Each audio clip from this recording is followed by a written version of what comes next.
A billionaire walked into his mansion without warning, expecting silence. Instead, he found his wheelchair-bound son laughing harder than he had all year, riding on the back of the maid's daughter like it was the happiest moment of his life. His shock turned into anger. His accusations cut through the room. But what his son shouted next stopped everyone cold and forced a father to face a truth no amount of wealth could fix. Before we begin, drop a comment with your time and where you're watching from. And don't forget to like and subscribe. Let's start. The front door slammed shut with a deep echo that rolled through the hall. Raymond Kingsley, silver strands brushing his temples, pressed his palm against the doorframe. He hadn't told anyone he was flying back early. He wanted to see what this house felt like when people weren't scrambling to impress him. For months, he'd felt like a guest in his own home. Staff whispering, schedules controlling his son's every minute, business partners pulling him into meetings that lasted until dawn. He owned this place, but somehow it felt like he was losing grip on the one thing that mattered. He loosened his tie as his footsteps thudded across the polished marble. The mansion was still, until a sound sliced through the quiet. Laughter. Not the stiff giggle he coaxed out of his son for photographs. Not the tired half-smile the therapists fought for. This was different. Wild. Honest. Raymond's chest tightened and his walk turned into a stride. Then he reached the living room and froze. There, on the giant rug, his son Leo hung onto the back of a girl who looked just a little older. She crawled across the floor like a playful horse, her braids swinging behind her, her bright dress flashing against the pale tiles. Leo, who hadn't walked in months, threw his head back and shrieked with joy. And only a few steps away sat the wheelchair. Empty. Raymond's jaw turned to stone. Rage surged up his throat. He stepped forward, voice slicing through the room like a blade. What exactly is going on here? The girl stopped mid-crawl, her hands planted on the carpet, frozen. Evan burst into another laugh, unaware of the storm forming behind him. "Go faster, Evan," he squealed, still riding the girl's back. The sound barely faded before Richard's voice cracked through the room. "Evan?" His son jerked in surprise. The girl froze, gently lowering him onto the rug. Her hands trembled. Her shoulders tightened. "Sir," she whispered. "Quiet," Richard snapped. "Step away from him. Now." Evan's cheeks reddened. "Dad, we were just playing." Richard didn't so much as look at him. His glare pinned the girl in place. "Crawling around on my floor. Letting him climb on your back like you're some creature." His voice dripped with disbelief. "You think this mansion is your personal playground?" The girl swallowed hard. "Itchy asked me to. I only wanted him happy." Not another word. Richard's tone sliced clean through her explanation. He stepped forward, his height swallowing her small frame. "You're the help's daughter. Nothing more. You don't belong in this room." Evan grabbed his father's sleeve, voice fragile. "Dad, stop it. She's my friend." "Friend?" Richard hissed the word like it offended him. He spun on Evan. "Do you even know who she is? Her family works here to clean after us. They are not here to play pretend with you. And she will never replace what you lost." Evan's gaze drifted toward the empty wheelchair. His chin quivered. "She makes me feel normal again." For a moment, just a breath, Richard's face softened. His eyes flicked to the chair too. That quiet, accusing reminder. His late wife's smile flashed through his mind. The sound of Evan's old laughter echoed from a time before everything shattered. Then Richard crushed it under anger. "Enough. Go upstairs." "No." Evan's voice broke, but he didn't move. He shuffled in front of the girl as if his little body could protect her. "You don't understand. She hears me. You never do. She actually cares. You're never here. Never." "Enough." Richard roared, though his anger wavered, colliding with something heavier, something he didn't want to acknowledge. The girl dropped back to her knees, trembling so hard her breath hitched. "Please, sir. I caused it. Don't blame him. I'll leave." Richard's eyes narrowed, his voice sinking into a harsh growl. "You have no right to be in this part of the house." Evan's hands curled tight, heat flushing across his face. "She's not doing anything wrong. Why do you always have to be so heartless?" Richard went still, his own child pushing back, fire in his voice. The authority he'd held for years was slipping. And the reason was kneeling right there, shaking, dressed in red, terrified but refusing to crumble. A heavy quiet fell over the room, thick and suffocating. Then Richard exhaled sharply. "Get her out. Now." Evan's chin rose, steady and stubborn. "No."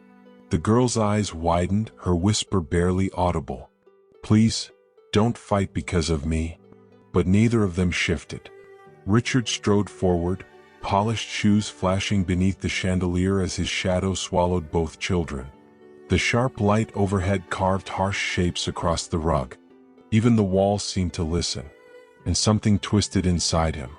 Because for the first time in years, his boy wasn't silent, wasn't wilted. He was standing up, for someone he cared about. But Richard buried that flicker deep. He couldn't reveal it. Not yet. The silence clung to the living room like dust in sunlight. Richard's breathing turned rough, anger pulsing through him, but Evan held firm. His small frame stood in front of the girl like a barrier. She stayed kneeling on the rug, frozen in place, eyes darting between father and son, the red fabric of her dress glowing against the pale floor. "Move," Richard ordered again, voice sharp and low. Evan's jaw shook, but his chin lifted higher. "No. If you send her away, I won't talk to you anymore. I won't do anything." His voice cracked, but the words struck deeper than Richard expected. The warning struck deeper than Richard cared to acknowledge. For months, Evan had been distant, silent, barely meeting his gaze. And now here he was, raising his voice not out of fear, but to defend a girl Richard believed had no place in this home. Richard's fingers tightened into a fist at his side. "Do you even hear yourself?" "Yes." Evan's voice climbed. "You don't get it. She's the only one who helps me forget the chair." He pointed toward the wheelchair, sitting stark and unused. His small chest lifted with every breath. "When she's with me, I'm not broken. I feel normal." The girl's lips parted slightly. She hadn't realized how heavy her simple joy had been for him. Tears filled her eyes as she whispered, "I'm sorry. I just wanted him to be happy." Richard's head snapped toward her. "You think kindness changes anything? You think crawling across my floor is what makes him whole?" Her shoulders drew tight. For the first time, she forced herself to look straight at him. "I wasn't pitying him, sir. He asked me. I wanted to be his friend.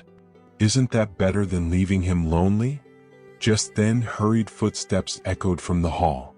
The maid, Amira's mother, appeared, breath uneven, her apron still dusted with flour from baking. Her eyes stretched wide as she saw it all. Her daughter trembling, Richard seething, and Evan gripping Amira's hand. "Sir, please," she said, voice shaking but firm enough not to break. "It's on me. I should have kept her beside me. She only wanted to make him laugh again. Please don't punish her for caring." Richard swallowed hard, but no words formed. The courage in both mother and daughter threw him off balance. He was familiar with staff lowering their eyes, whispering excuses. But this defiance was new. Evan pulled at his sleeve again, his voice collapsing into a cry. "Why won't you just let me be happy for once?" The sound shattered something inside Richard. He took in his son's shaking shoulders, his reddened eyes, the frustration spilling down his face. Memories collided, nights in sterile hospital rooms, machines beeping, doctors murmuring, "It will take time." He saw Evan gripping his late mother's hand until she slipped away. And after that, the home had carried nothing but hollow echoes. His fury wavered, yet his pride held him in place. He turned slightly, dragging a hand through his silver hair, his voice rough. "You don't understand, Evan. I'm trying to shield you. People won't see your worth. They'll mock you, use you. I can't allow that. Maybe you're the one embarrassing me." Evan's voice cracked like lightning. The words stunned Richard. He spun around. What did you just say? You treat me like I'll shatter, Evan cried. Like laughing or moving makes me too fragile. But she treats me like I'm normal. I just want to feel normal again. The girl's fingers trembled at her side. Softly, barely above a breath, she said, He only needs someone to believe in him, sir. Even if it's just during a game. The maid stepped forward, gripping her apron, her voice thin but steady enough to carry truth. Sir, I've seen your boy sitting alone.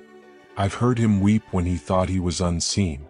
My daughter gave him something none of us could force or teach. She gave him a piece of joy again. Please don't take that away. Richard stared at her, pulse hammering, struck by the audacity of a servant and her child. And yet, they had returned something to his son that he couldn't provide, no matter his wealth, doctors, or endless tutors. For a long, unbearable moment, Richard said nothing. The stillness of the mansion settled over them like a heavy curtain. At last, Richard's posture loosened. When he spoke, his voice came out rough and strained. Stand up. The girl jolted slightly, rising shakily from her knees. Richard's expression shifted, not gentle, but no longer blade sharp. What's your name? She swallowed. Talia, sir. He gave a curt nod. Talia. From now on, if my son asks you to play, you'll do it carefully. Not like before. He motioned toward the earlier game, though the bitterness had faded from his tone. And don't leave him alone in silence again. Do you understand? Her eyes lit with relief, a small spark of hope. Yes, sir. The maid gasped softly, nodding as tears streaked down her face. Thank you, sir. Evan's smile crept in slowly, uncertain but bright. So she can stay? Richard's throat tightened. Pride clawed at him, but he forced the words out. She can stay. Evan flung his arms around Talia, who let out a startled breath before hugging him tightly. The maid pressed her hands together at her chest, murmuring a quiet prayer. Richard turned his gaze away, the warmth in his chest almost painful. He despised surrender, but staring at the empty wheelchair in the corner, he understood this wasn't surrender at all. It was the beginning of something mending for Evan, and maybe for himself. Evan's laughter rose again, full and free. Richard let it ring out.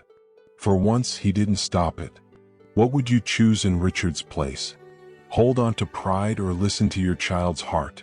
Share your thoughts below, and remember to like, share, and subscribe for more emotional real stories that show how healing often comes from the most unlikely people.